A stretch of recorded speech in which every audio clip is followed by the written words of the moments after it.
Welcome to Love Street. I got a little story I want to share, and no, this is not the very first episode of Love Street.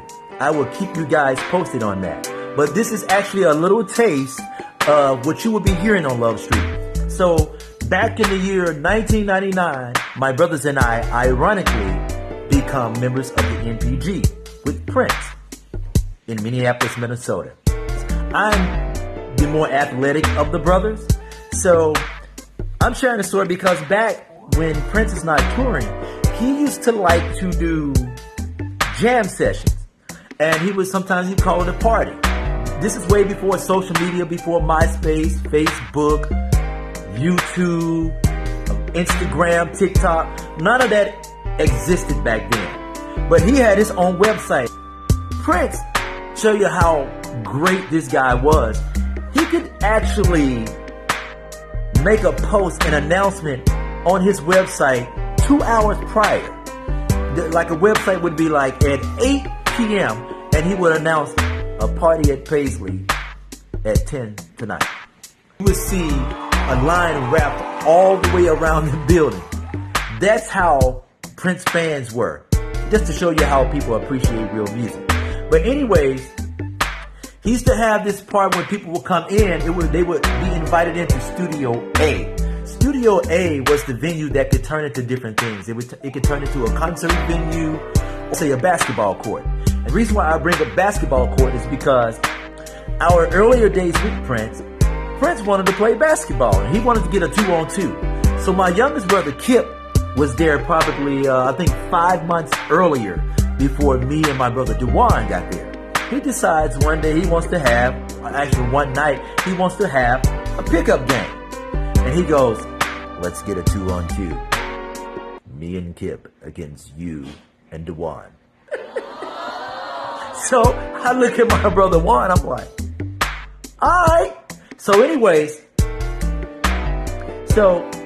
we didn't expect to play basketball because we're dressed for performance. So we're like, we don't have any clothes to play basketball with. And Prince is like, I got you. And when he said that, he meant it. The next thing you know, we go to the back of Studio A, and there's this room. I still remember this.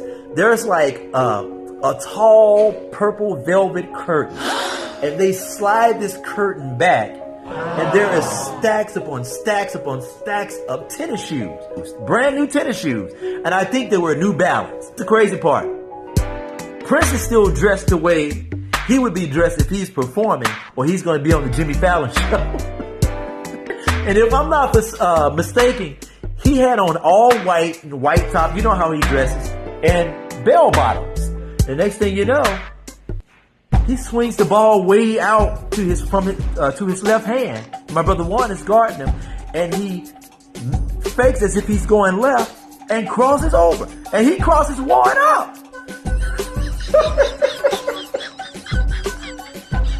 Juan is left over there. Prince is going to the right, and he finishes, goes to the basket and does a finger roll. I'm like, okay. So as the game is going along, some type of way, I get a switch, and I'm guarding Prince. He tries to crossover on me. And as he tries to crossover, I anticipate it. And as he begins to come back this way and cross me over, I knock the ball out of his hands. When I knock the ball out of his hand, he passes me up without the ball. And he turns around and looks at me and he goes, wise guy. Needless to say, me and Juan beat the crap out of Prince and Kip. I mean, could he play basketball? Yeah, he could. He actually had some handles. He was quick. He had a quick first step. But there was no way on God's green earth I was going to tell a story about Prince beat me playing a basketball game. But anyways, that's the story I wanted to share. You'll get stories like this and much more on Love Street.